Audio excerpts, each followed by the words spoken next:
160 miles of off-road hell. If there's any surface you don't like, you're sure to find it here. Slippery creek crossings to bike-breaking rock gullies. 100-mile-an-hour flats to gut-wrenching downhill. So far, so good? Great. Now, let's ride the whole course backward at night. What's the point? Simple, really. Create one of the world's most challenging races. Gather the best, and then test their skill, their nerve, their endurance, and ultimately their will. Will to win. Will to be the last man standing.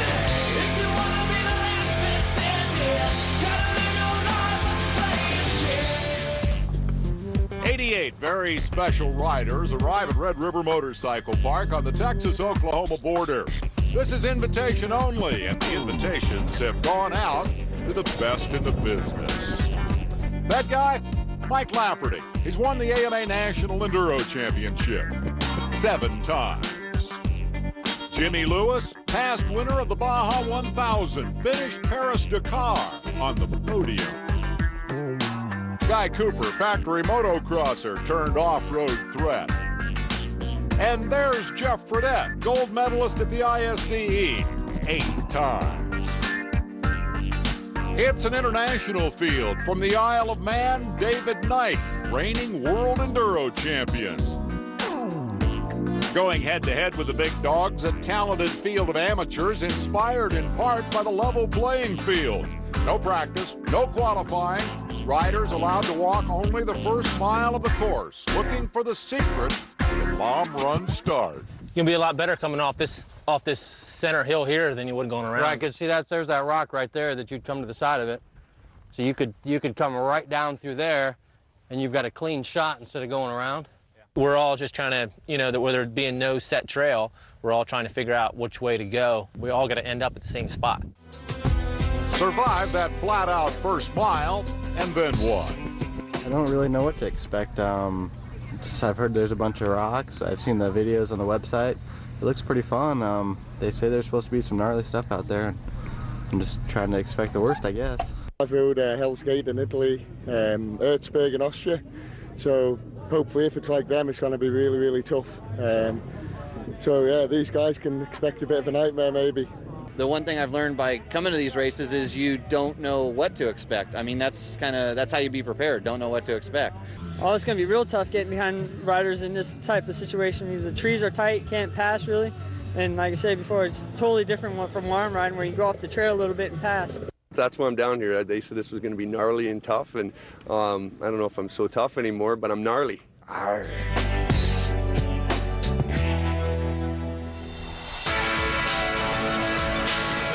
So everybody's heard about how tough the course is going to be. It was designed to be very tough. This is a give-up towel. Each rider just put this on your person somewhere. Put it in your fanny pack, put it on you. If you get to a spot, to a hill, and you cannot get through there, it's time to raise a white flag. We'll get you out of there.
The world champion wastes no time demonstrating how he claimed that crown. David Knight grabs the lead before mile marker 1. The first 15 miles, pasture and riverbeds. Where things get tough, crowds have gathered.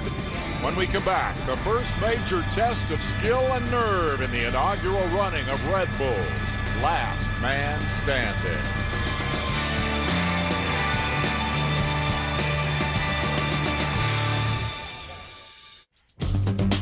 The event is unique. Red Bull's Last Man Standing. 88 riders on the first of 4 40-mile loops. So who's the man to beat?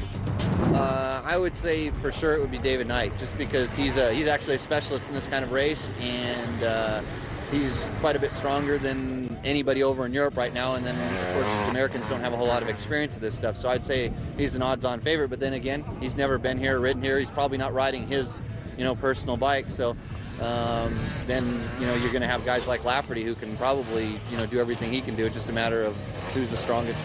But let's also consider the matter of motivation.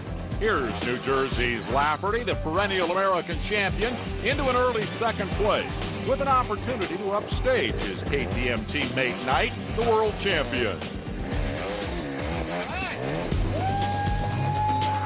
So let's have a look at Knight in action. First major obstacle called the waterfall, reduced by dry weather to a puddle and a difficult climb up a rocky face. Nicely done.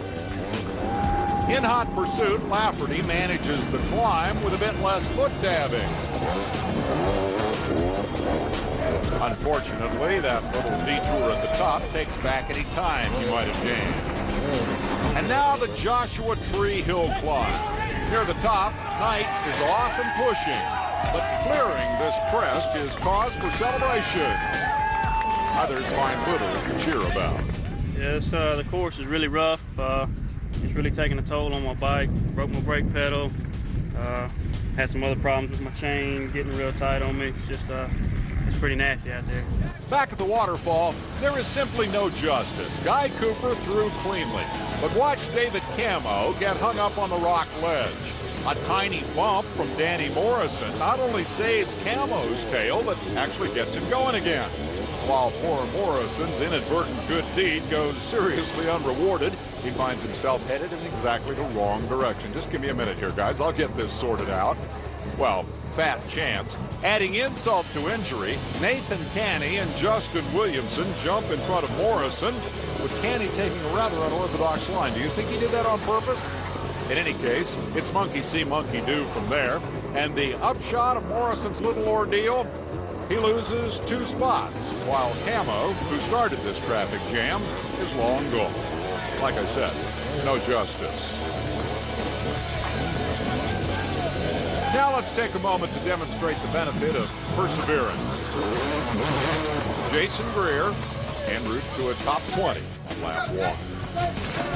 Had Joshua Tree a study in contrast. Guy Cooper consulting his crew while Camo just grabs a handful and goes for it. Okay, it may not be textbook pretty, but at this point all that matters is making it over the top. Camo does, and picks up a position from the more cautious Cooper.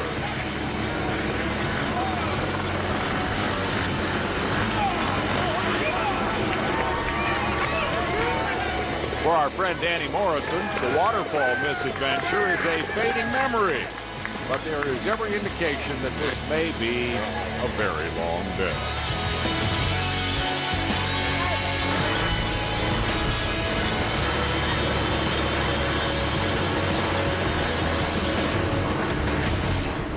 Up front, Knight has opened a 3-minute lead over Lafferty with rides like this through a gully called Triple Threat. Meantime, the log jam everyone predicted is taking a toll at Joshua Tree. So gnarly, dude. Holy crap.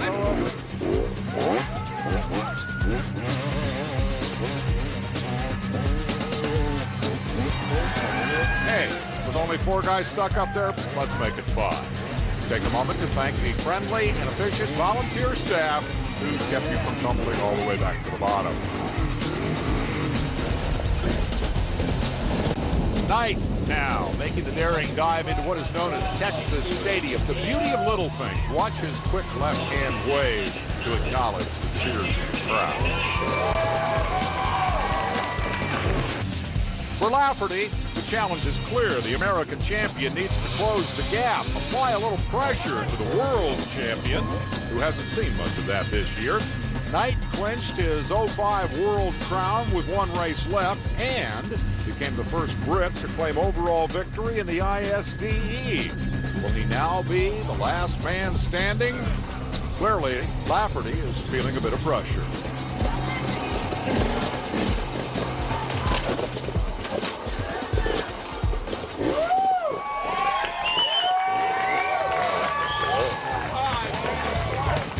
And now let's have a look at Justin Williamson. Despite this bit of difficulty at the waterfall, Justin has climbed to third overall behind Knight and Lafferty.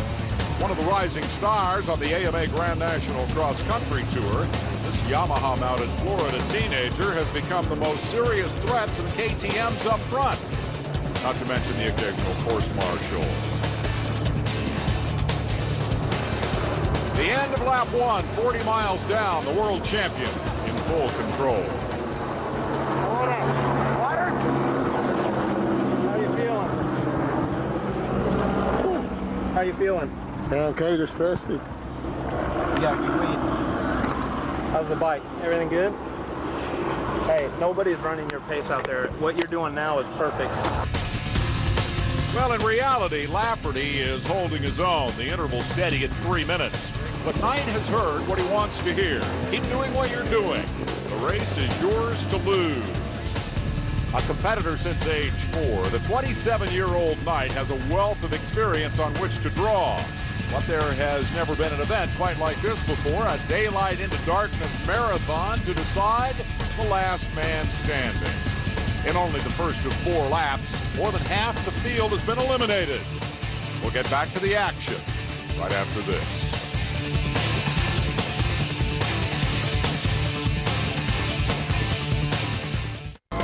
Welcome back to Last Man Standing. No, it won't be this man. Second place, Mike Lafferty pits for fuel. A little electrical maintenance. It's awesome when I upset. Is it? Yeah. Oh, they're hot. They're hot. What's the taste? Yeah.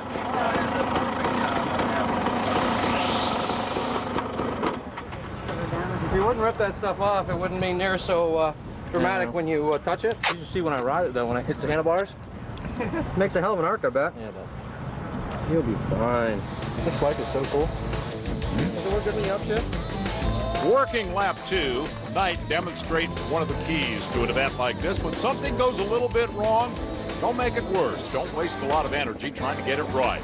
Cut your losses, get things pointed in the right direction, keep on trucking.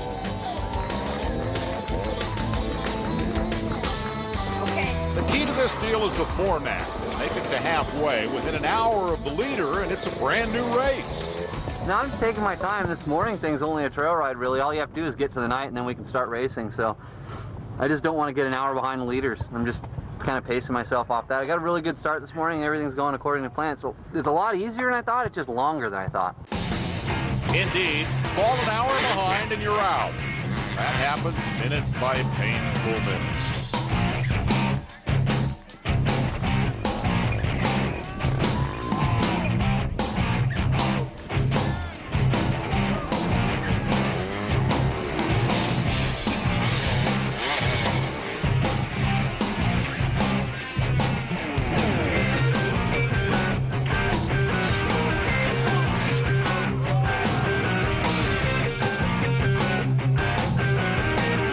Looks pretty scary right now, doesn't it?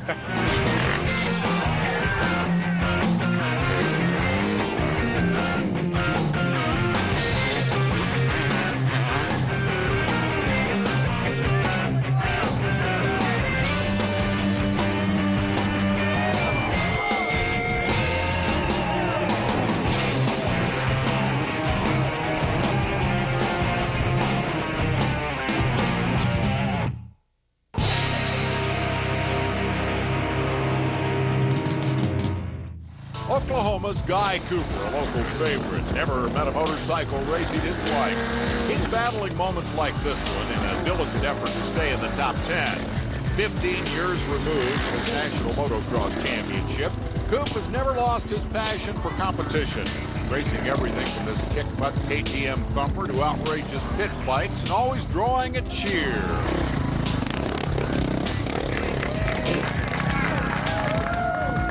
Bear in mind the mission here. Stay within an hour of the leader or you're done. Jason Greer, again, still struggling, but still within that precious hour.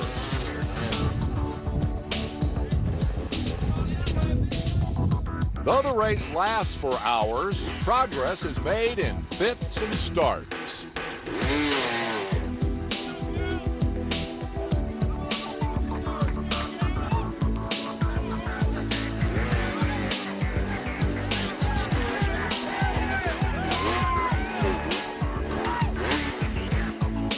Energy conservation, that's a priority.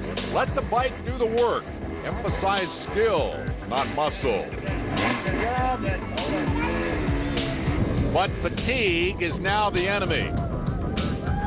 The key question simple. How many more times can I pick this thing up and keep going?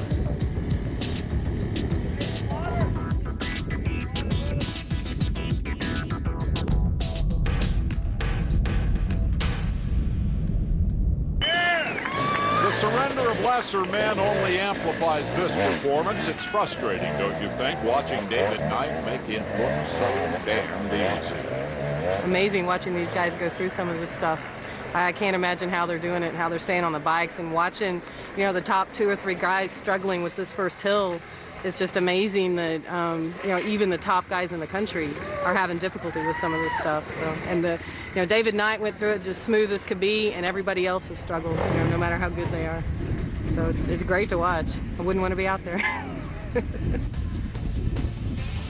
Well, I don't need that piece anymore. I just wish I'd break something critical, then I could quit. The nature of an event like this is to humble even the best riders. Billy Russell inside the top 5 with a shot at being the last man standing. So why is it the cameras are only around for moments like this? We'll be right back.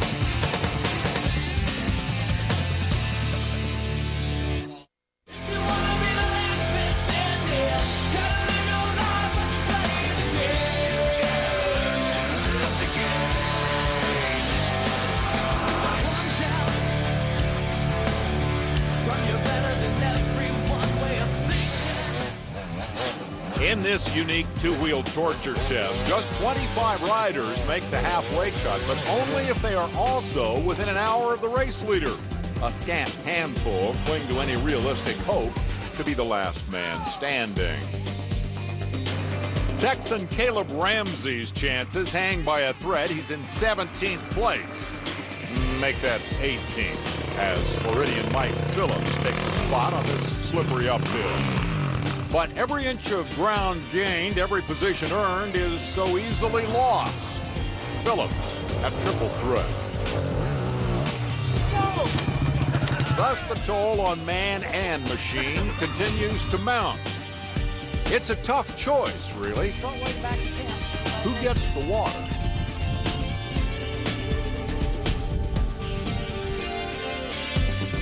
For the one-man teams, happiness is finding the right gas can, finding the strength to crank it up one more time, finding that the damage is not terminal. Man, things are, the bars are bent to hell, Bob. I don't know that we can do anything about that. You know, I'm kind of used to it to where I probably ride it out.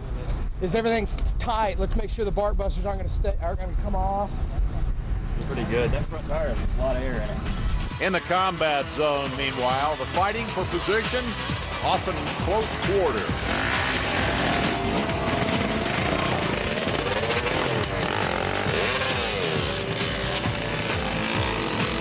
Nathan Canny, his second ride up the waterfall.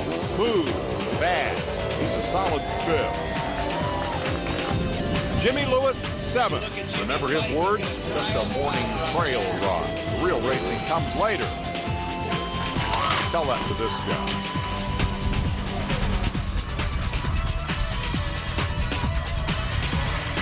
There are, by the way, reasons not to linger where you fall. And fall they do. They fall with predictable and painful regularity. But they keep picking themselves up and trying again. Next time, I'll get it right. Next time, I won't fall. It's man against gravity, and the struggle continues right after this. Welcome back to Bulcher, Texas, where this inaugural gathering of two-wheeled masochists is down to crunch time. American Mike Lafferty continues his relentless pursuit of this man, race leader, 2005 World Enduro and ISDE champion David Knight, who makes the hard work look so easy.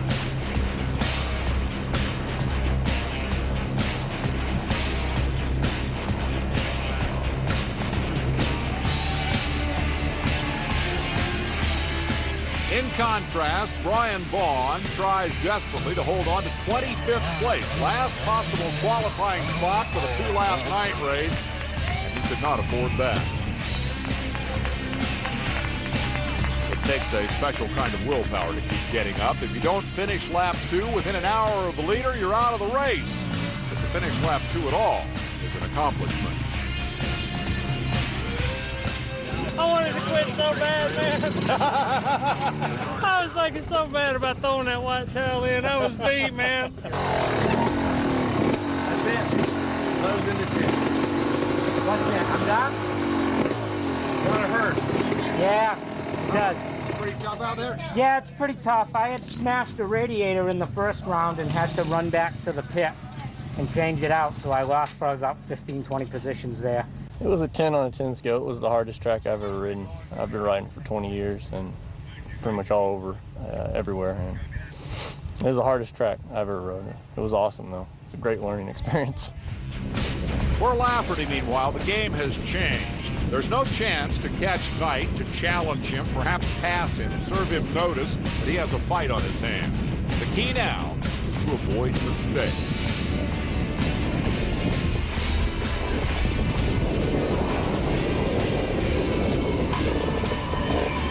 Lafferty and everyone else will have another chance under cover of darkness. The Brit, known as Nighter, headed for the pits. The quicker he gets there, the quicker he starts a 2-hour rest break.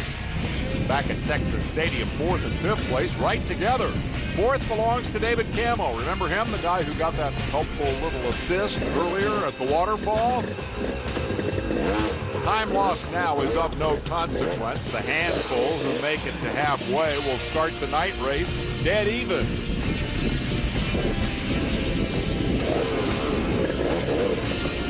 At this point, saving energy is what matters most. It's a nice ride for Nathan Canny, who's coming off a career-best second place GNCC finish at Unadilla, New York.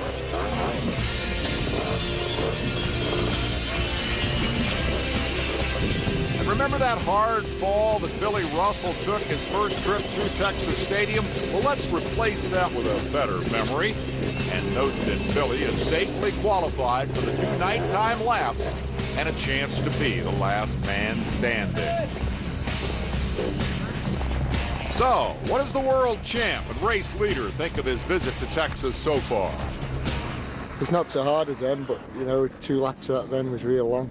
And it's real humid feeling, It's real difficult to breathe. So, another 2 laps is going to be made.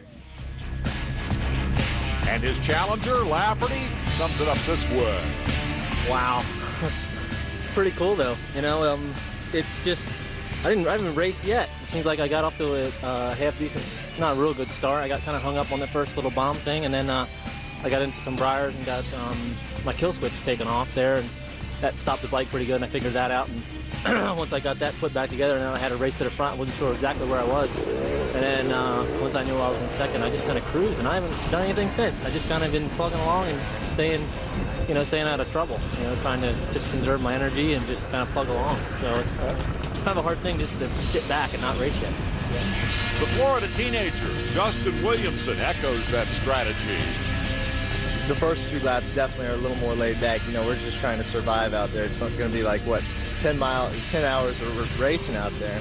This next night loop here, definitely we're going to pick up the speed, and then that last loop will be where we're going to try to really crank it up. Hard fact, only 18 riders stayed within their hour.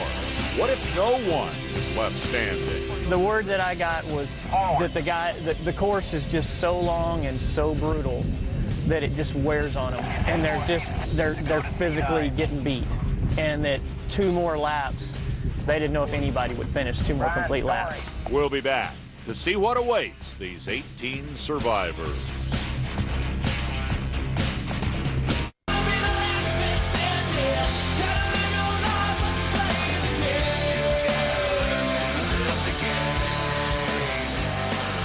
Midway through Last Man Standing, survivors continue to arrive. Shut it off. You made the cut. Hey, you're number 12 overall. We're going to cut out Bill's Woods for the night loops, okay? So that'll save 45 minutes to an hour. How long we got? And, you got at least an hour to get yourself ready. So get yourself something to eat, drink. You made a hell of a comeback, man. You all right from that flip on Joshua Tree? All right. Steve Levian has reason to look beat and beat up. Ouch. And that's only going to hurt worse after an hour or so of rest. The length of each rider's break determined by how far behind he was.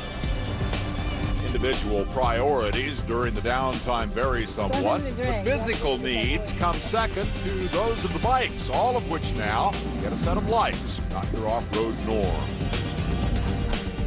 Caleb, I've got some good news and I have some bad news. Well, the good news is you're number 18 and you're going to be running again. Right. The bad news is you're number 18 and you're going to be running again. Yeah. I know what you mean, man. It's I'm dying out there. That was something else. I think I can make it, but I don't know. I'm pretty beat right now. How much experience have you had running with lights? See here. Monday night, about 30 minutes. Yep, about that much.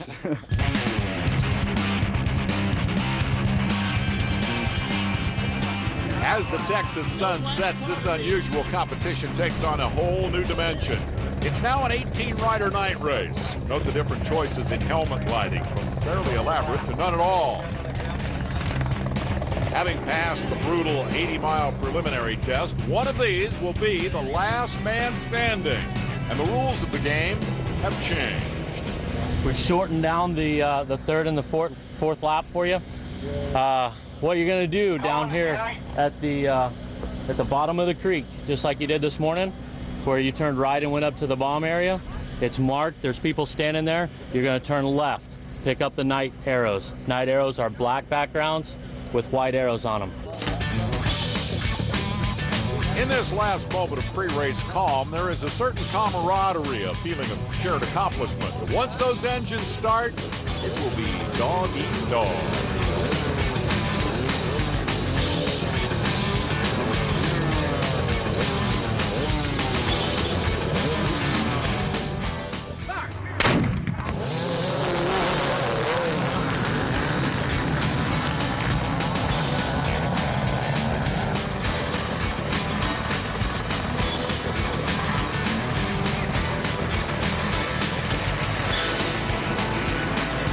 Remember that talk about picking a good line for the bomb run? Well, the definition of a good line obviously varies. A good start, though, is critical because all 18 riders know what kind of bottlenecks will develop at the major obstacles. Those areas have been brightly lit to benefit racers, spectators, and TV cameras. Surprise! David Knight is first to Texas Stadium, now ridden in reverse. That intimidating drop-off, now a slippery and treacherous uphill. know that's going to be a problem, and it doesn't take long to develop.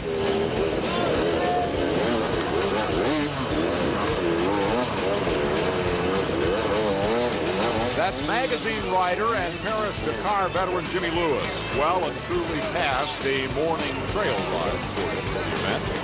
Running on SpaghettiOs and youthful enthusiasm, Justin Williamson is in the thick of the early fight, but the toughest sledding is still to come. We'll be back with more of Red Bull's Last Man Standing right after this.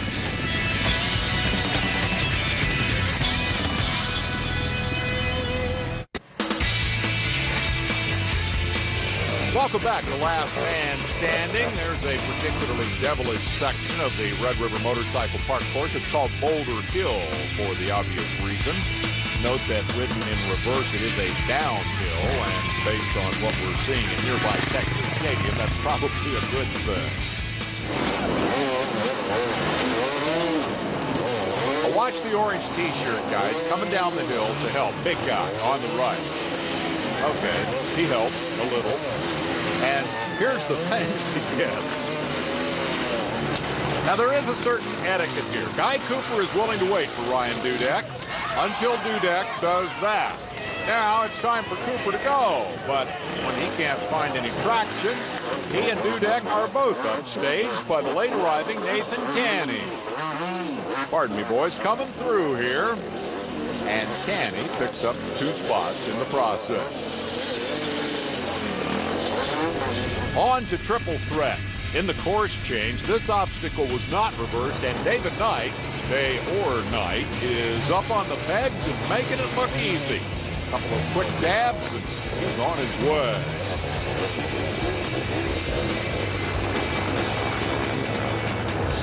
In contrast, Jimmy Lewis down in the seat and paddling. Fatigue taking its toll. Hey, give Jimmy credit. He's moving. At least he's out in front of this.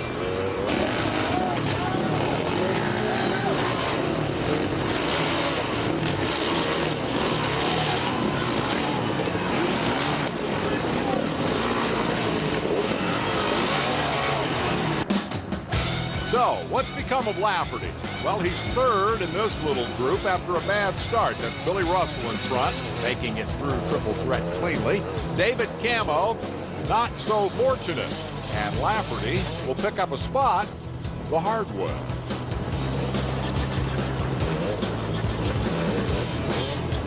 All right, it may not be pretty, but that position is critical. With Knight out front riding his own pace, Lafferty must get out of these bottlenecks to have any shot at last man standing. As for Camo, well, it only gets worse. By the time he gets back underway, Justin Williamson, chasing that SpaghettiO sponsorship, has gone by to pick up another position. And remember, good news, bad news, Caleb Ramsey?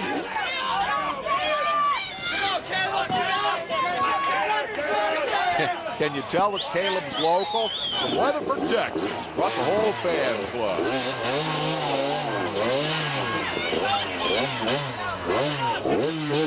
Attaboy, Caleb. Where's he going? Somewhere between hither and thither. Billy Russell got lost. Jeff Fredette had the same problem, but a different solution. Yeah, there you go. Now we're back where we belong. Based on the problems there in broad daylight, the nighttime crowd at Joshua Tree have reason to expect the worst. But when the first headlight appears, David Knight delivers a one-dab masterpiece.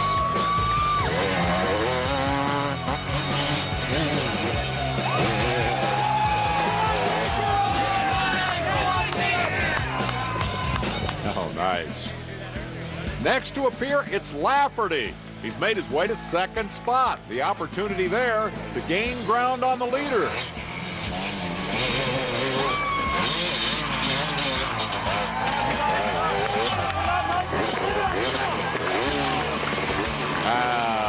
Unfortunately, it won't happen this way.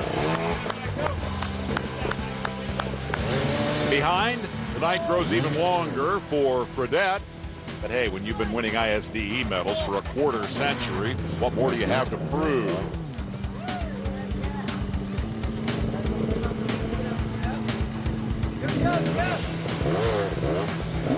And remember the gnarly dude from Canada, British Columbia's Guy Perrette? There's Guy at his most gnarly. Well done. After 9 hours of this abuse, pushing doesn't get any easier. Guy Cooper will tell you this is what keeps him young. For the leader Knight, final pit stop. Water, Todd. Who's second? Lafferty. They say 5 minutes, but you're going perfect right now. Just keep doing exactly what you're doing. Is the bike good? Yeah. Okay. No worries. No worries. Let's do this thing, bud.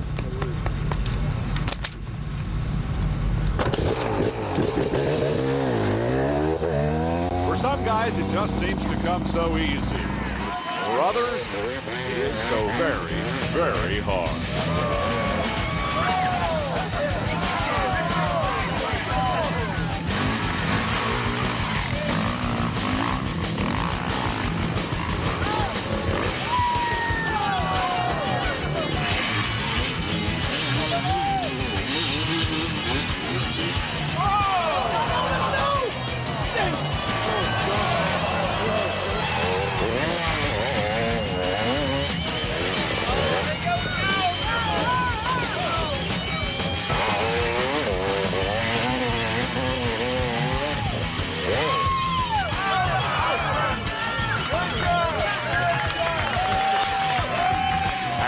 Spirit. We'll be right back. The last man standing competition is in its final lap, and here's why David Knight has led it from the beginning. Even when he loses momentum, he pulls the fat from the fire. The only damage to the sponsor's sign. Boom. For others, it's over. I didn't have any balance. Going in straight lines with a little bit of a groove in it and stuff, and I was just doing a lot of wobbling and stuff. And fatigue.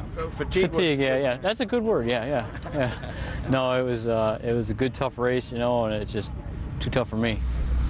Caught a tree pretty hard and it ripped my light off, and I'm making too many mistakes, and I've had a day. Where's that white flag at? Damn it! I'm proud of you, baby. There has been another development out there in the darkness. Nathan Kinney is up to second place. Lafferty has crashed, destroying his headlight and forcing a return to the pits. That sets up a fight for the last spot on the podium. Justin Williamson has it, but he's stuck, and Lafferty is nipping at his heels. Literally.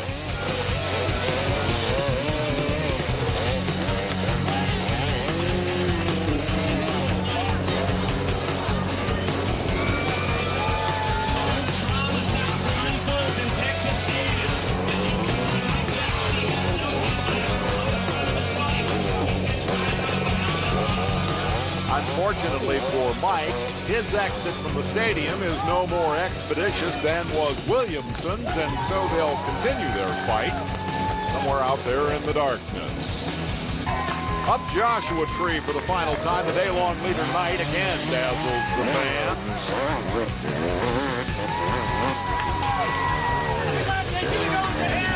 This time, he savors a quick bit of refreshment into the checker. That was awesome. That's right. That was awesome. Yeah. That was bad to the bone right there. Guy Perrette again. When those big four-strokes stop, they stop in a hurry.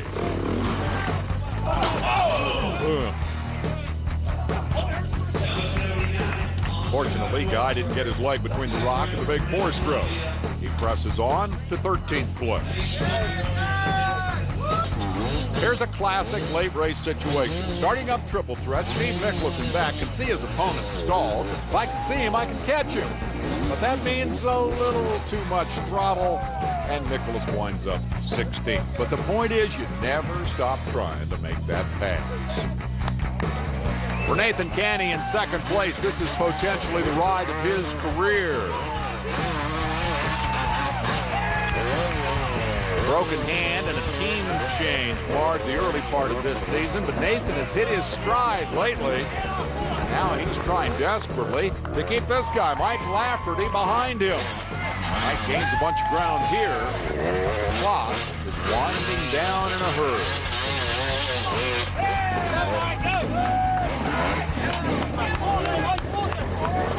Most embarrassing moment of the race. How about Jeff Mellick's end? He finished 10th. And how about one more shout for Camo? His final assault on Josh Woodtree ranked right up there with the winners were. David finished 8th. And we'll be right back to see who is the last man standing. Stay tuned.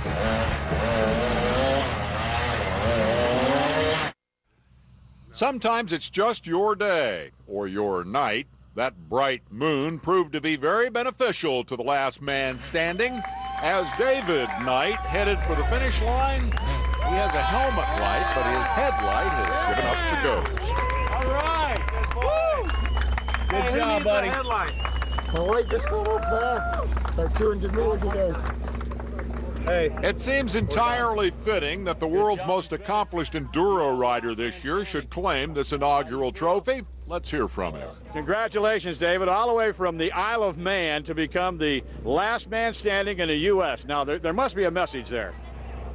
Yeah, that was difficult. My light went off about half a mile back there, so luckily I was near the finish, so yeah, it feels great. How tough was it for the fans that are out there watching? How tough was this race? Really tough, you know, physically. There was a few big hills and every lap they were getting worse. So it's one of the most difficult races I've done for a long time. High praise for a guy who this year won the World Championship 6 days and 4 extreme enduros. Runner-up, Nathan Canny, High Falls, New York. Nathan, second to last man standing. That's not too shabby. Yeah, we'll take it, you know. I had some problems with my light out there. You know, I got in the tight stuff and I had to shut my headlight off and just use my helmet light. So, you know, it was a little frustrating trying to charge like that, but, you know, second like that's pretty good, so I'll take it. Quickly, your thoughts on this event? Oh, it's a great event. You know, it's something that this off-road community has been needing for a long time, and, you know, Red Bull and, you know, whatever club this is in Texas stepped up to the plate and put it on, and, you know, that this off-road racing has been needing this for a while, so I think it's really good. So, what happened to Lafferty out there in the darkness that cost him the runner-up finish?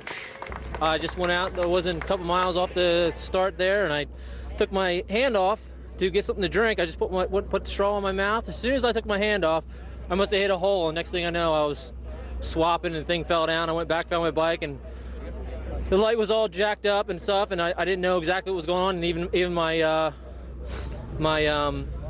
my helmet light was all messed up too. It came unplugged. But I had a great time. I think it was a lot of fun, and the experience of it was really cool. I mean, the hills and everything was perfect, and shortening it up by at the end was probably the best thing to do. So I had a great time.